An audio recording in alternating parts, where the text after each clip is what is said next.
The sound of clinking silverware filled the silence between us, the faint echo of metal against porcelain far too loud in the suffocating quiet of our Wednesday night dinner. Felix sat across from me, fork moving mechanically as he shoveled pasta into his mouth without even tasting it. His eyes stayed locked on his plate, avoiding mine as if direct contact would shatter the fragile illusion he was desperately clinging to. I knew something was wrong. For weeks now, he'd been distant, coming home late without explanation, retreating into the shadows of our home like a ghost. His phone, once casually left on the counter, now never strayed from his side.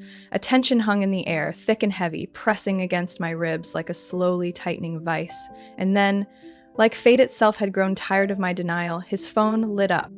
A message appeared on the screen, illuminating the dimly lit room with its cold, damning glow. "Can't wait to feel you inside me again. Meet at our place in an hour." The words punched through my chest like a bullet, each syllable embedding itself into my skin, branding me with the brutal truth. My breath caught, my pulse pounded in my ears, a deafening roar drowning out every rational thought. I stared at the screen, the sender's name burning itself into my retina. Gemma. His phone sat there, wide open, daring me to see more.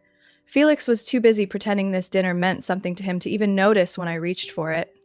My fingers moved on instinct, my mind detached, watching myself in third person as I swiped up, heart hammering like a war drum. The text thread unfolded like a horror story, months of messages, words so filthy they made my stomach churn, complaints about me, how I was predictable, how he felt trapped, how she made him feel alive. Plans to meet in hotels, dinner reservations, inside jokes I wasn't a part of, a whole secret life unraveled before my eyes. "Everything okay, honey?" Felix's voice sliced through my daze, a sick mockery of concern. I raised my head slowly, my vision blurred from unshed tears, my throat dry as dust. My fingers trembled as I pushed the phone across the table, placing his lies in front of him like a final meal. The color drained from his face. A flicker of panic flashed in his eyes before he smothered it under years of well-practiced deception. I watched, almost fascinated, as he pieced together a response, the gears in his mind grinding, searching for the right lie. "Louisa, I can explain." I laughed, a short, bitter sound that didn't belong to me. "Don't bother." My voice came out cold, edged with a venom I didn't know I possessed. His Adam's apple bobbed as he swallowed. "Just tell me one thing. How long?" His lips parted, then shut again. He hesitated, like he thought maybe, just maybe, he could still spare me. As if anything could be salvaged from this train wreck. Finally, his shoulders sagged in defeat. 6 months. Half a year of lying straight to my face. Half a year of late nights, empty kisses, and a man who had already checked out of our marriage. A bitter, ugly rage clawed its way up my throat. My fingers curled into my palms, nails digging into my skin. I wanted to scream, to throw my plate against the wall, to wipe the smug smirk I imagined on her face clean off her skull. But I wouldn't give him the satisfaction of watching me break. "Who is she?" I asked, even though I already knew. "Gemma." The name slithered from his lips, confirming the betrayal that had already cemented itself into my bones. I exhaled sharply through my nose, blinking back the white-hot rage threatening to consume me. "Does it really matter?" Felix asked, his voice shifting, gaining an edge of defensiveness now that the truth was out, now that he didn't have to hide anymore. "She's someone who made me feel things I haven't felt in years." The words were a slap to the face. For a moment, I thought I might actually be sick. He had the audacity to sit there and justify it. My vision tunneled. The walls of our home, the one we built together, started closing in. I couldn't breathe, couldn't think, couldn't stay here a second longer. I shoved back my chair, the legs scraping against the hardwood with a piercing screech. I grabbed my purse, my keys, moving on instinct, my body desperate to escape. "Where are you going?" The concern in his voice made me want to laugh. I turned, meeting his gaze for the first time since my entire world caved in. "I'm leaving." My voice didn't shake, it didn't waver, it rang final. His brows furrowed, panic flickered across his face. Felix always did hate losing control. "Louisa, let's talk about this. When I get back," I cut him off, my grip tightening around my keys. "You'd better be gone." I didn't wait for his response. I didn't need one.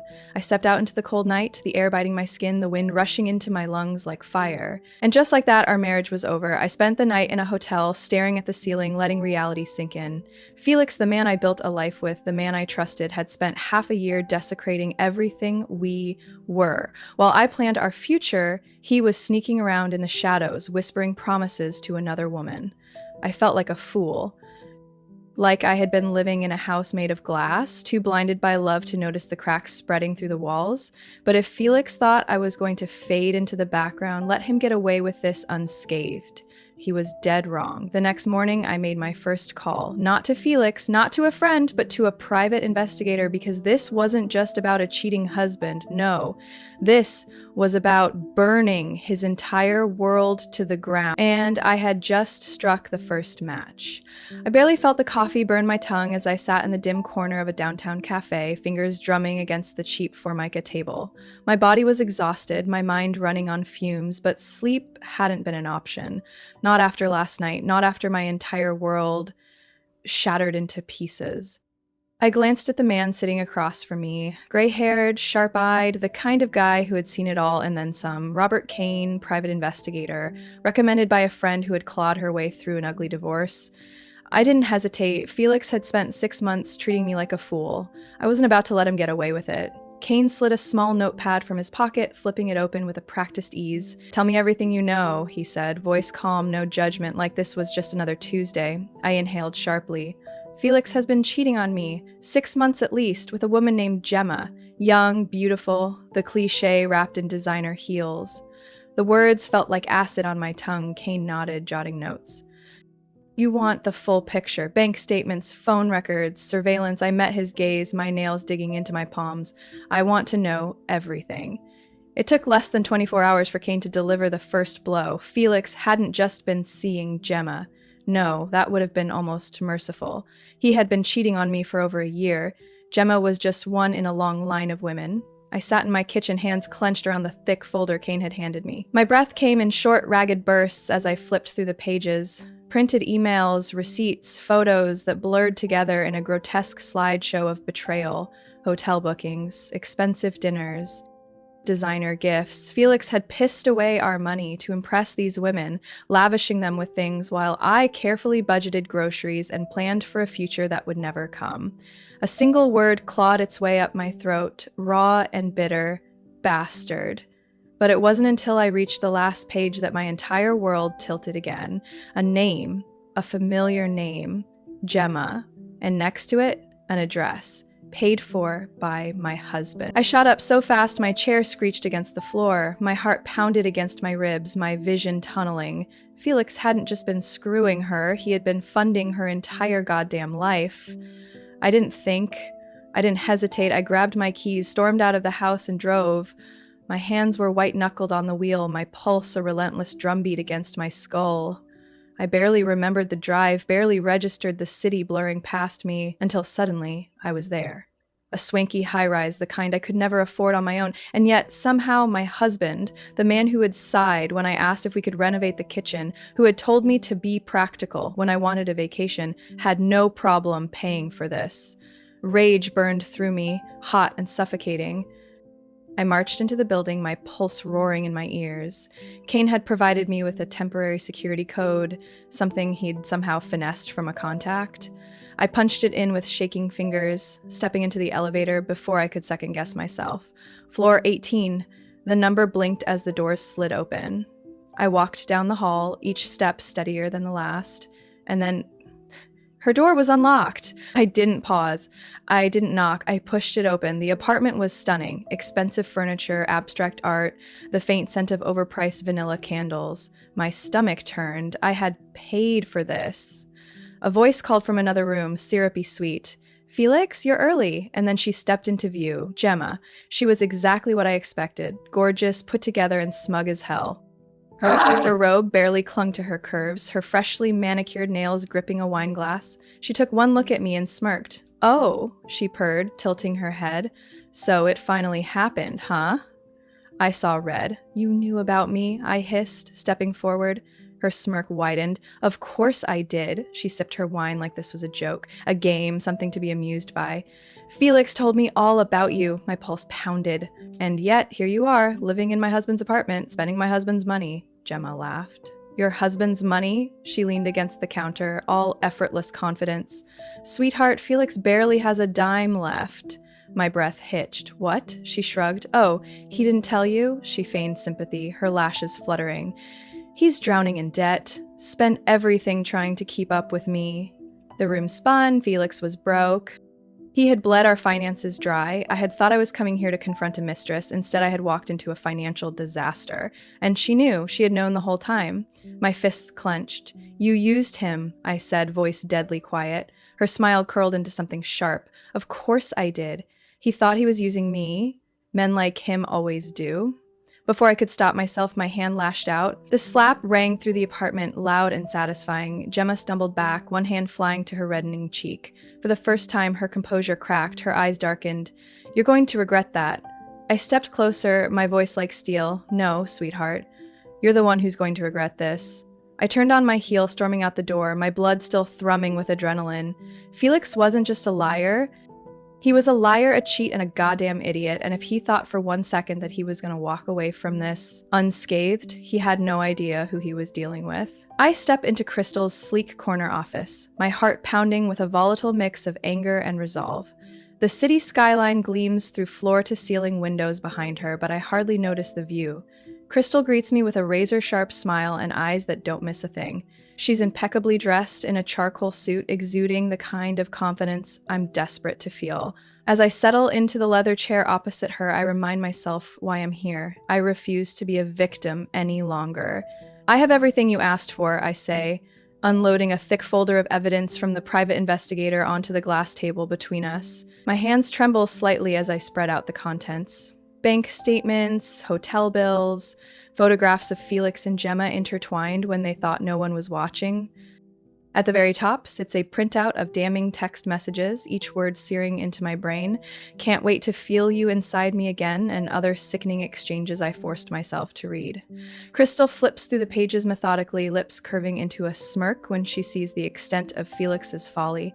I catch a glimpse of one document showing the second mortgage Felix took out on our home to fund Gemma's lavish tastes. The numbers confirming what I learned last night. Felix is drowning in debt after bankrolling his mistress. My stomach twists with equal parts hurt and vindication. He lied to me about working late to secure our future, when all along he was burning our finances to keep her happy.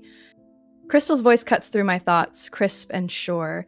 We've got him, she says, tapping a manicured nail on a particularly incriminating bank transfer receipt. Our first move is to freeze his assets immediately. I nod, feeling a grim satisfaction as she outlines the legal strategy. We'll petition the court for an order to freeze all joint accounts and even his personal accounts so Felix can't siphon away any funds before the divorce settlement. Every hidden stash of money he thinks he concealed, we will find. Tracking hidden funds has become an obsession of mine these last 48 hours. With the PI's help, I uncovered that Felix quietly opened an account under his company's name and funneled cash to Gemma on the sly. It's all here in black and white, and Crystal intends to use it ruthlessly. He won't be able to manipulate a single penny without us knowing, she assures, her tone as fierce as a general planning for war. As Crystal talks, I feel a shift inside me. 2 days ago, sitting in that very chair might have left me feeling ashamed, like a scorned wife airing her dirty laundry. But today I sit taller. I meet Crystal's incisive gaze without flinching. The emotional turmoil Felix caused is still there, raw heartbreak and humiliation pulsing under my skin, but it's no longer paralyzing. It's fuel. I swallow the last of my doubts and let my fury harden into determination. I am done being helpless. I lean forward, matching Crystal's intensity. I want to take him for everything he's worth, I say, each word measured and ice cold. Crystal's grin widens. Oh, we will, she replies, practically purring with confidence. Together we map out the steps. By tomorrow, legal motions will be filed to freeze all accounts. A forensic accountant is on standby to trace every dollar Felix might try to hide. We'll put a lien on the house, secure my share of our assets, and make sure his drowning debt drags him all the way under before he can pull any tricks. At one point, Crystal warns me, He'll likely try to retaliate or sweet-talk you once he's served the papers, but don't let him rattle you. A bitter laugh escapes me. Felix lost any power to sweet-talk me the second I found out about Gemma. I picture his face when he realizes he can't access his accounts, the panic that will set in when he understands I've got him cornered. The thought is morbidly satisfying. This legal offensive is more than just protecting what I'm owed. It's the start of making him pay, truly pay, for every lie and every betrayal. But I'm not stopping at legal justice. Revenge, as it turns out, is a dish I plan to serve flaming hot.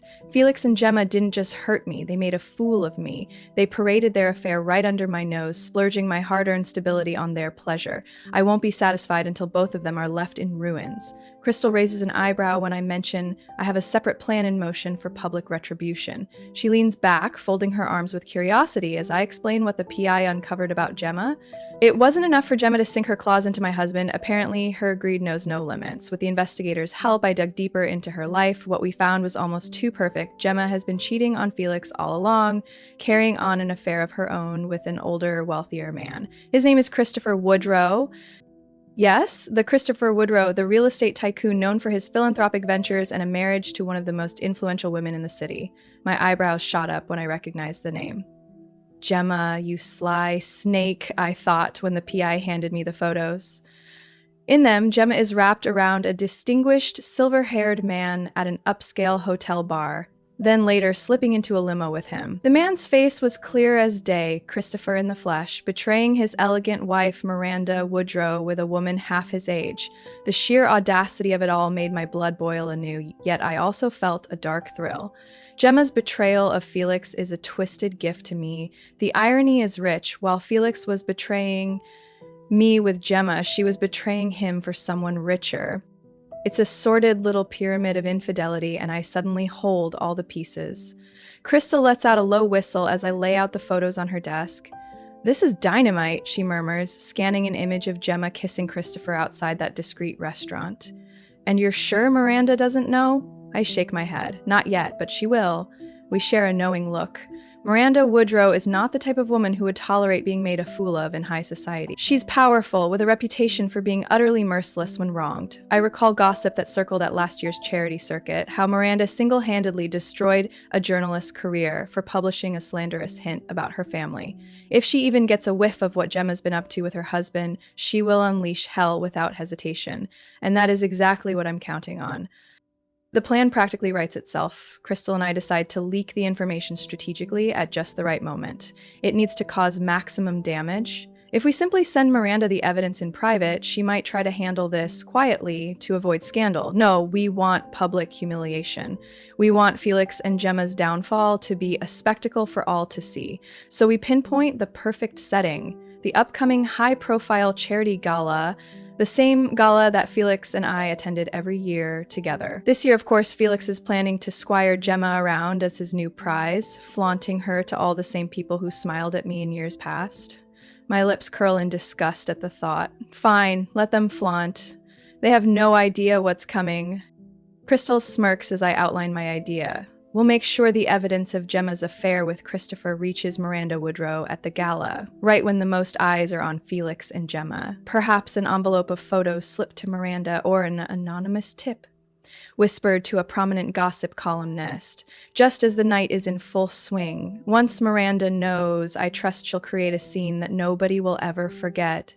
Gemma's reputation will go down in flames. No one in our social circle will touch her after this, and Felix, he'll be dragged right into the mud with her. The world will see him not as a successful businessman or doting husband, but as a cheating fool who lost everything, a man who left his wife for a woman who was conning him all along.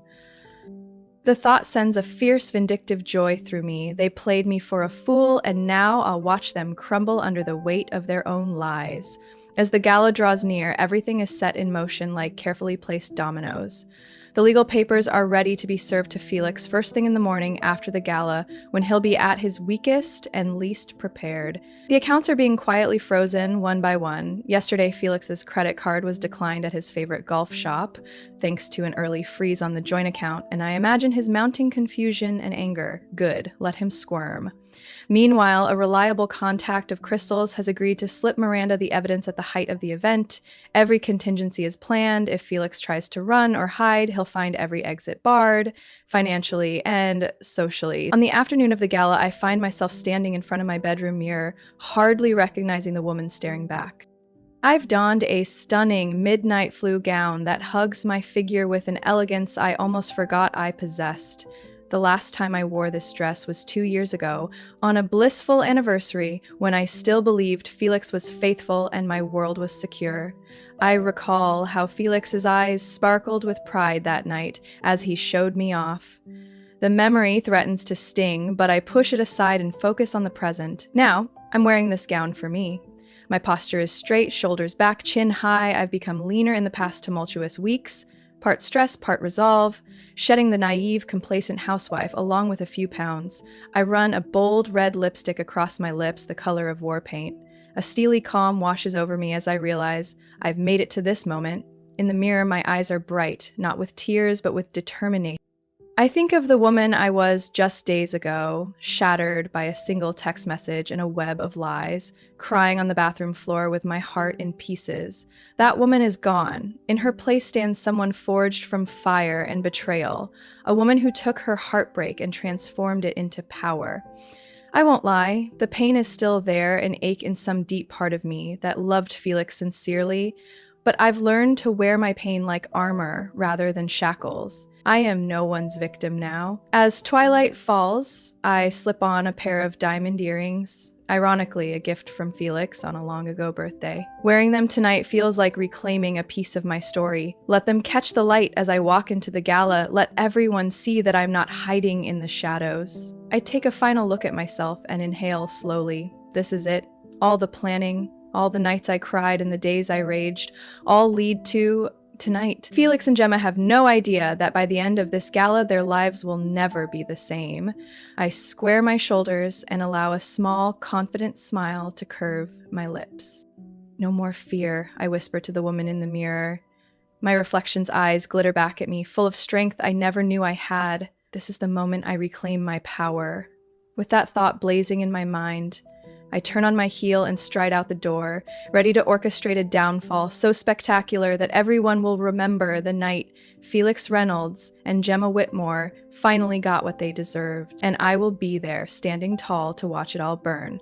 The night hums with luxury, crystal chandeliers glitter from vaulted ceilings, the rich clink of champagne glasses punctuates murmured conversations, and designer gowns sweep across polished marble floors. The Westbridge Charity Gala is in full swing, its guests dripping in old money and careful pretenses, the perfect battleground. I enter the ballroom with my head high, my midnight blue gown hugging my frame in all the right places, a calculated choice. I want Felix to see me. I want him to feel, even for a moment, the gut-wrenching loss that he never saw coming. And then, as if fate itself wants to usher in the beginning of the end, I see them. Felix, clad in a sleek tux, holding Gemma close like she's the trophy he fought for, his prize. She's draped in a scandalously low-cut red dress, her lips painted the same shade of arrogance. They move through the crowd as if they own the room, laughing, charming, blissfully unaware that their entire world is about to be ripped apart at the seams.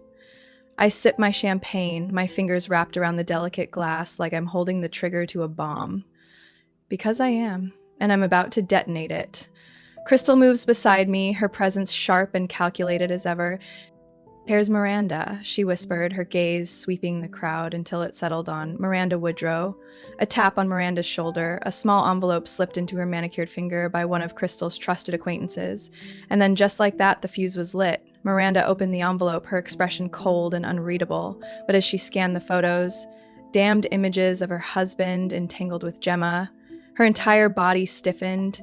She swept across the ballroom like a queen charging into battle, people instinctively moving out of her way as she charged toward her husband and his mistress. Felix was still in high spirits, whispering something in Gemma's ear that made her throw back her head in laughter. But Miranda's presence brought them back to the present. "Christopher?" Miranda's voice was like steel wrapped in velvet. He turned, blinking in surprise. "Miranda, honey, what a surprise!" The sound echoed through the air, sharp as a gunshot. Christopher staggered back, a hand to his cheek in shock. The room fell silent.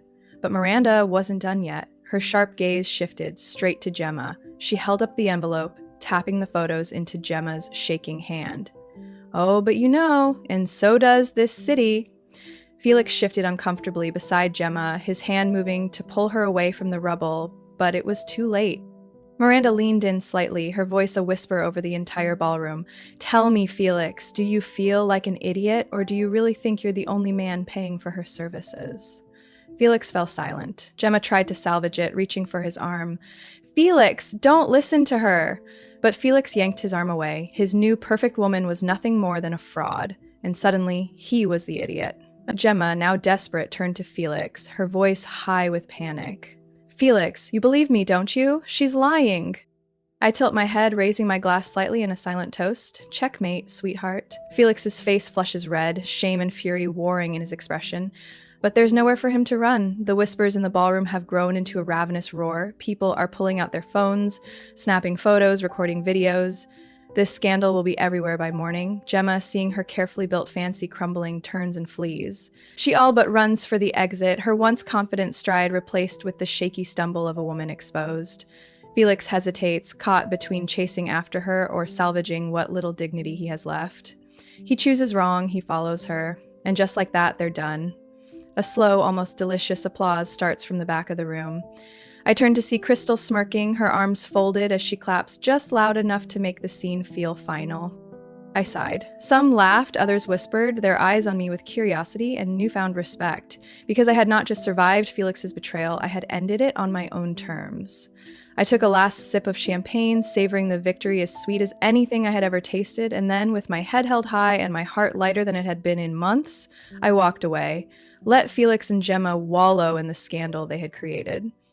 I stretch out in bed, feeling lighter than I have in months. The weight of Felix's betrayal, the humiliation, the anger, it's all still there, but it no longer controls me.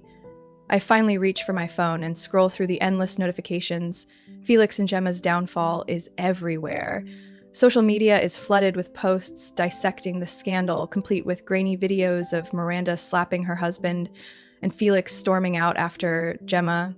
Headlines range from "Golden Boy gets played," "Felix Reynolds betrayed by Mistress," to "Karma strikes back," "Infamous gala showdown goes viral." I smirk. Felix must be seething. By now, he's realized that every account he had access to has been frozen. His credit cards declined. His reputation in shambles, and his grand love affair with Gemma over before it even really began. Justice has been served. But here's the thing about revenge. It's not the end of the story. Not mine, anyway. A week later, I finalized the divorce settlement. Crystal made sure I walked away with everything I deserved, the house, the money Felix thought he could hide, the security he tried to take from me. Felix barely puts up a fight. He doesn't have the resources, the power, or even the nerve to face me in court. He signs the papers without a word, and just like that, I'm free. But my freedom isn't just about a piece of paper. It's the quiet mornings where I sip coffee on my own terms. It's the nights I sleep peacefully, no longer wondering where my husband is. It's the realization that I survived something meant to break me. And now I'm building something new. 3 months later, I stand in front of a crowd of women at the first fundraiser for my foundation, Ilara's Light. It started as an idea, a flicker of purpose in the aftermath of everything, a way to help other women who have been blindsided, betrayed, left to pick up the pieces alone. Now it's real, a resource for women who need legal aid, financial guidance, a support system to pull them back from the brink. I step up to the podium, adjusting the microphone. The murmur is quiet. I take a breath and begin. 6 months ago, I thought my life was over.